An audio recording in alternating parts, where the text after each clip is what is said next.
Hi everybody, Kaiwaza with you. Welcome to the Cheap Lounge.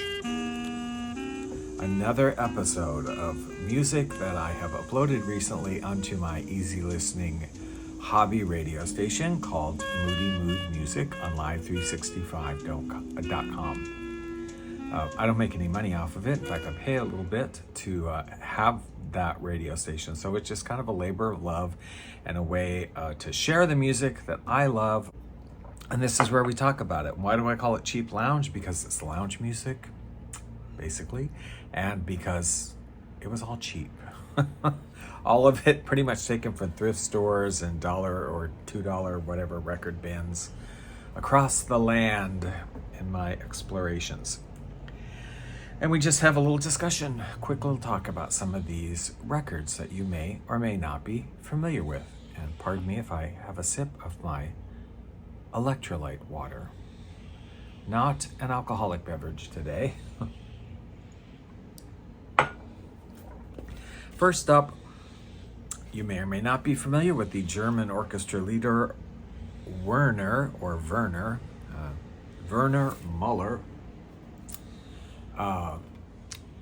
He did a really great Hawaiian record. I think it was in the 70s. Hawaiian swing, really, really great. He did a couple of these albums of Asian music, but not done in Asian style. He did East of India, or East of Java, I think.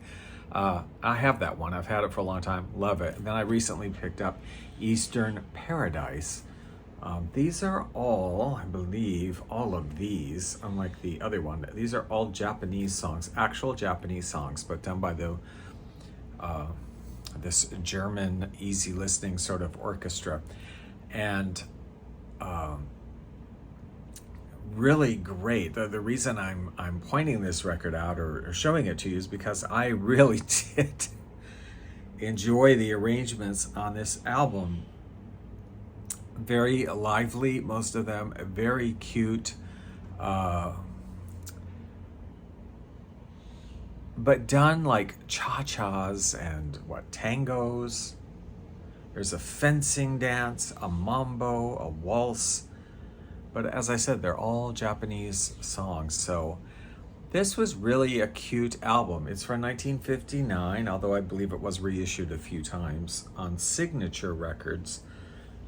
I think reissued on some other more prominent labels later on. Anyway, if you see it, pick it up. It's really cute.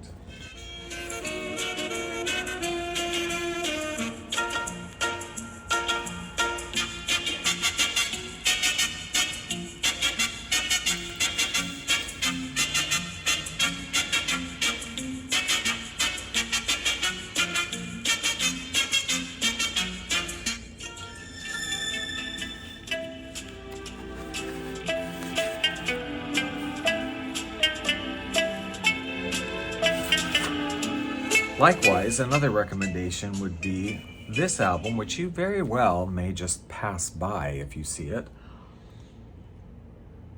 not realizing how cool it actually is. And I'm talking about, also, this one is recorded in Germany on Capitol Records from 1969. I'm sure released in Europe before that. I know with a different picture and on a different label, but this is the American issue. Zacharias, who is a violin player. I do have some of his music up already on Moody Mood Music. Some of his earlier stuff, earlier part of the, in the 50s, very early 60s. And this comes later, late 60s. I would say Zacharias, I don't know, Zacharias, plays the hits, Europe's Favorite Orchestra. And check out the playlist here, RESPCE. Light My Fire, Say a Little Prayer, Baby Love. Always Something There to Remind Me. Some pretty cool songs.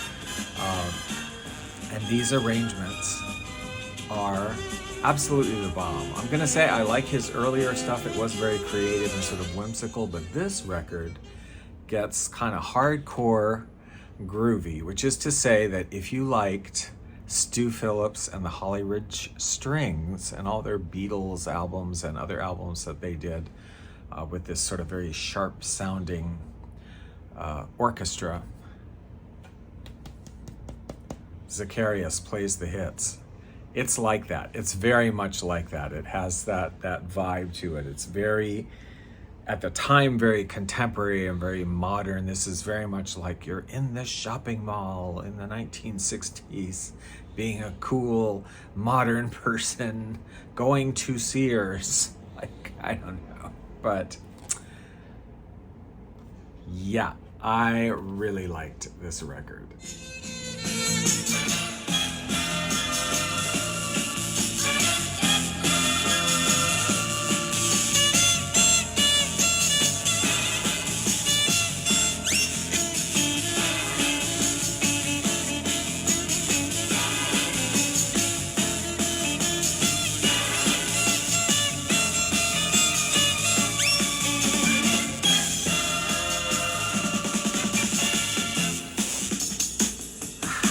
Here's a record I don't really know the story. I would love to know the story of this. I couldn't find anything online, but it's called The Music from Marlboro Country. I have trouble saying that. Marlboro Country.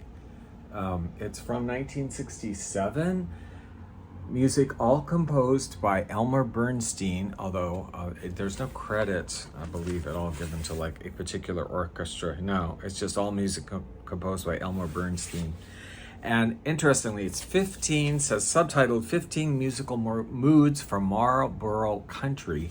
What this is this actually all just variations of two themes, which are the theme from the Magnificent Seven and the Return of the Seven. So these are just like variations on the musical score of those two pictures, mostly the main themes. In every musical style, it says, from symphonic to jazz, and truly true, because there's like a bossa nova rendition. There's a kind of real jazzy rendition. There's a really nice, I mean, I'm sort of partial to the whole Herb Alpert Tijuana Brass thing. There's a nod to the Tijuana Brass version in here. Really interesting stuff. I have no idea whether this record, I was told that some of this music was used in the commercials for Marlboro Country cigarettes. I don't know. Or I don't know if, like, why did they press this record though? It's from United Artists Special Projects. Did they give this away as like a promotional item, or could you buy this for $1 if you bought, 5 packs or something? I have no idea what the story is. If anybody knows, I would love to know more about this record. Except to say that, they're all pretty short. They're all under 3 minutes. Some of them under 2 minutes. They're very broadcastable. They certainly, are not like heavy or whatever. They would have been great to broadcast. So I don't know what the story is behind this album, but it's interesting.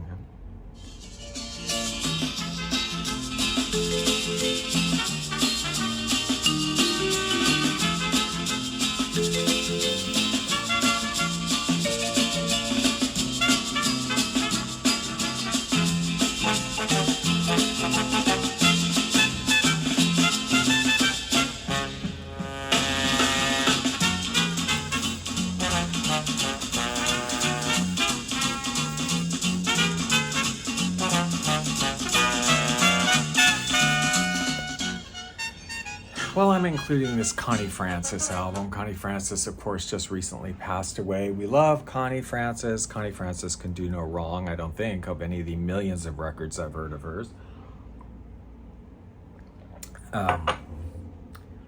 And this one, well, it seemed natural because it's Connie Francis sings Burt Bacharach and Hal David. I mean, didn't everybody do an album of Bacharach and David tunes? I mean, not everybody, but a lot of people did, because they had a lot of songs that were really great, and more than a dozen, so it would have been pretty easy to put together an album just of Bacharach and David music, so why not? Although I have to say, in fairness, tell me your opinion, but I don't really think anybody ever did the Bacharach songs better than Dionne Warwick. When I think of those songs, her voice, her style, it's like a perfect match. Her songs, her renditions of their songs are like burned into my mind. So when I hear somebody else's like this, my immediate reaction is kind of like,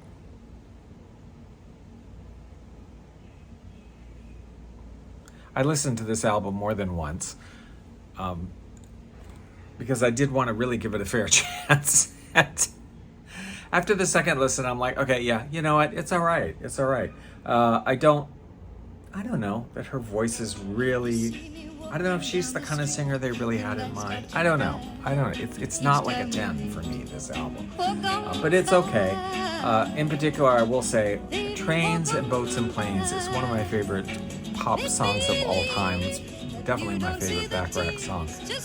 I love that tune. It's just so sort of sentimental, kind of sad, you know. It's like, oh, everybody gets on the planes and trains and they go places, and I don't go anywhere. They just take you away from me. It's a beautiful, beautiful song and beautiful instrumental. And her rendition of it is, I don't like. It's like, girl, no, it's just not right. Which is interesting because Connie Francis was kind of an emotional singer, right? And the other thing I'm going to say, I'm not ragging on Connie Francis, okay? It sounds like I am. I love her. But yeah, who was in charge of this, not the photo session, but picking the picture that went on the album? Because I'm sure there were many other shots of this to choose from. I mean, the dress is fine and the makeup and whatever. I'm like, the wig, I am not feeling this wig. I mean, what's going on with this wig? And then the look on her face, it's like a school teacher that comes into the classroom and the kids are misbehaving or something, and she's like, it's not seductive. I mean, Connie Francis was not a seductive performer. She's more like a Doris Day, kind of like a beautiful and lovely and very feminine and whatever, but not like a seductress. And this is like, they're really trying to go seductress here. And this is a fail. The cover is a fail. Okay, the picture is a fail. The records, C, it's okay. But yeah. We were so in love and high above. We had a star to wish upon wish, and dreams come true, but not for me. The trains and the boats and planes took you away. Oh, don't make me over now that I do anything for you. MGM 1968, Connie Francis. Oh, yeah. Finally, today we're going to discuss a box set from 1982. So we're talking about kind of the ending era of vinyl until the revival, and the definitely the ending era of box set vinyl recordings.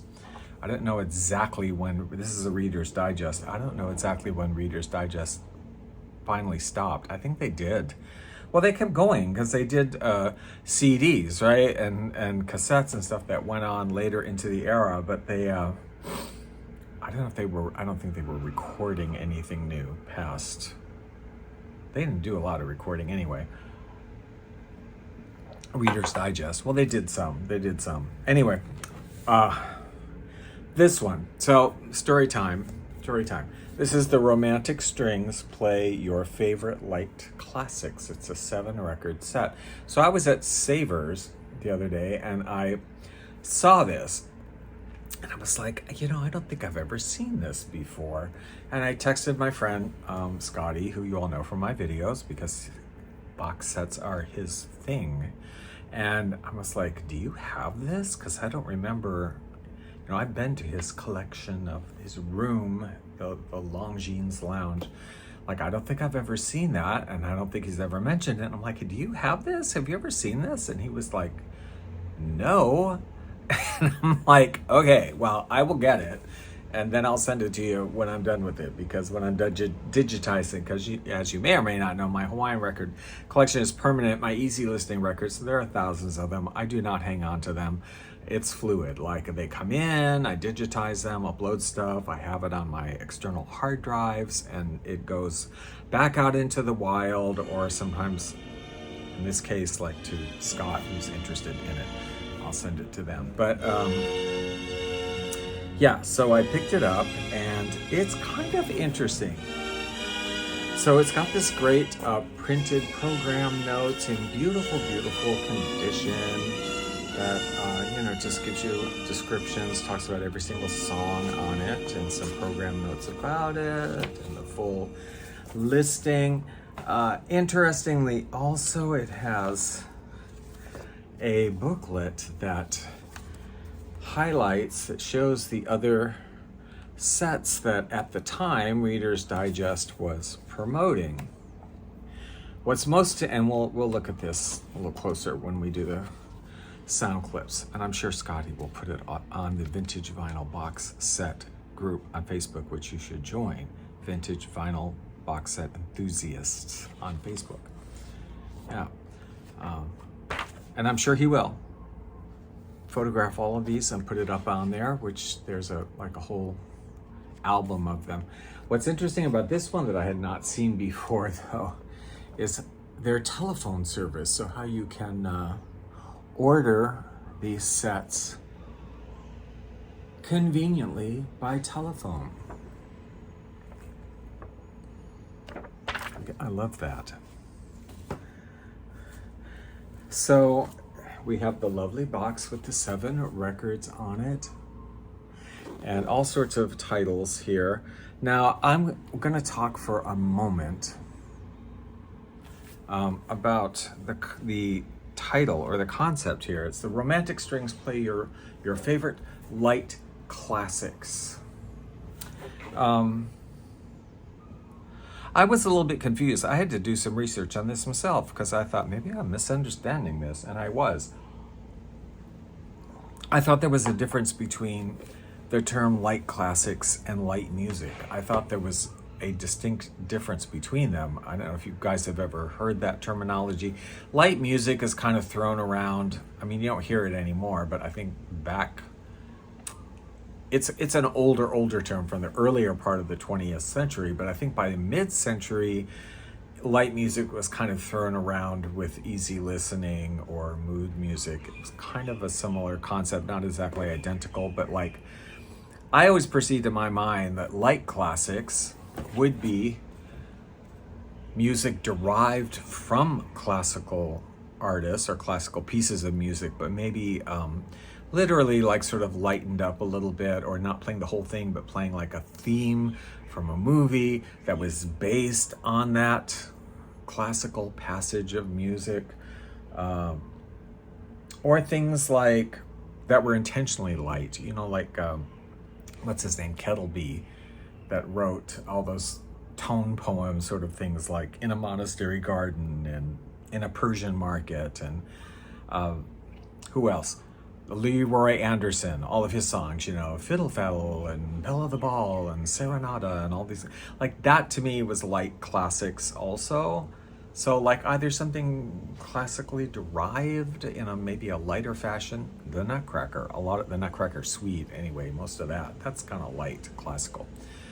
Light classics, and then light music was more popular songs, but either written instrumentally or performed in a way that was just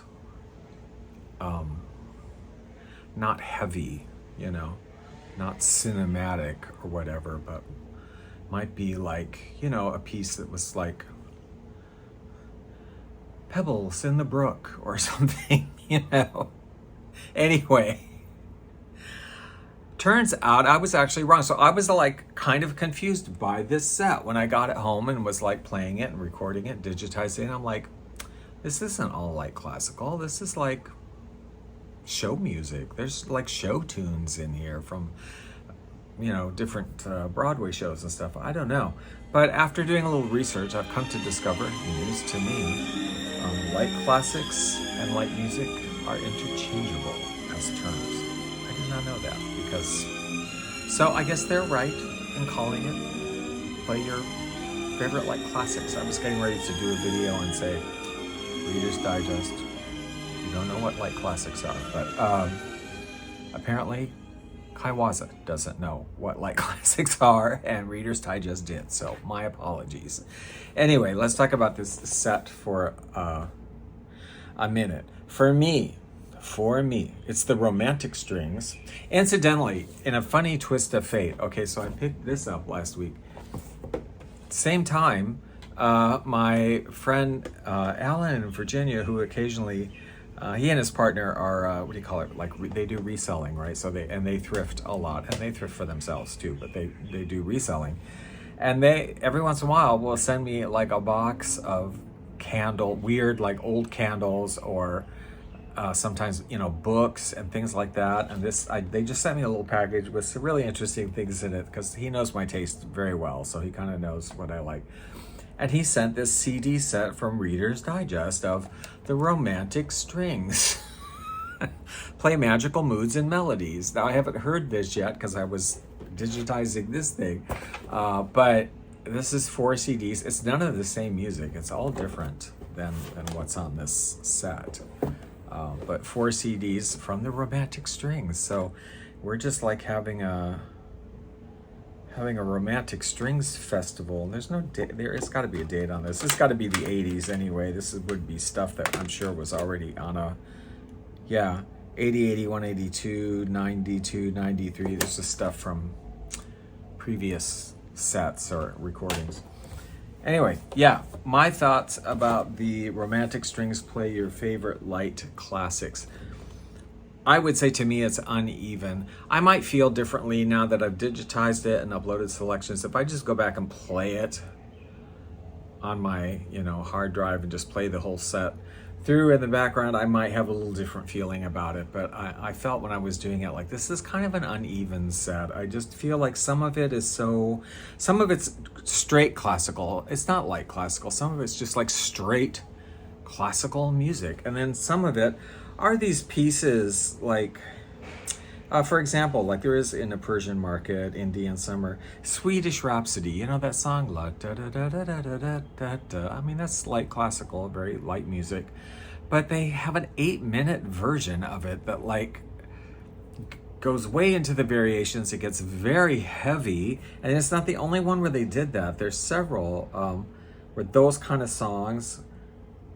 And they just do all the variations, and they turn it into like a 7 or 8 minute thing that ends up being very heavy, not very light to me. And some things, I don't know, like there's one side of an album is devoted to Showboat, but when you listen to it, it's pretty clearly like a suite or something that was originally recorded as one piece. And I mean, this was the early 80s, so I don't know, the technology wasn't as good or whatever. So they split it up into separate tracks, and you can tell like that wasn't an ending. At the end of one song, I'm like, that was not the ending, and that it ends, and another, selection from the suite or whatever continues, probably not in the order that they were recorded in. So that's kind of weird. I don't know about this one. I feel like they were kind of at the end of their recorded material and what they could do with it and what they could come up with. I mean, I could be wrong, but like I said, some of it is it's like classics and light music, and then some of it just is straight out classical, and some of it just gets so heavy. They do the full, Rhapsody in Blue, the full Slaughter on 10th Avenue, and it's kind of like, yeah, okay, but it's kind of heavy. Maybe I just need to listen to the whole thing, not recording it and whatever, just playing it while I'm reading and doing my housework or whatever.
that's it for this week. I hope you enjoyed that. Please give the video a thumbs up. Please leave your comments below if you have any of these albums or know anything about these artists. The Romantic Strings I didn't mention. Like, who are the Romantic Strings? They're nobody. The Romantic Strings don't exist as a performing group. That was the name that Reader's Digest, it's what they call pickup orchestra. That's the name they gave to whoever they got together to record this material. And it's full-fledged orchestra. I mean, it's not like it's just a trio, it's a full-on orchestra, but it was probably somebody else's orchestra with another name. They're like, okay, we're gonna record you and you're gonna be called the Romantic Strings, here's some money. Like, or a group that they actually were able to somehow assemble themselves and record all of these music. And they probably did, like, 30 albums worth or something. Anyway, yeah, Romantic Strings, you could never go hear them in concert or anything because they don't exist. Okay, that's it. Thank you guys for watching, and we'll see you in the next video.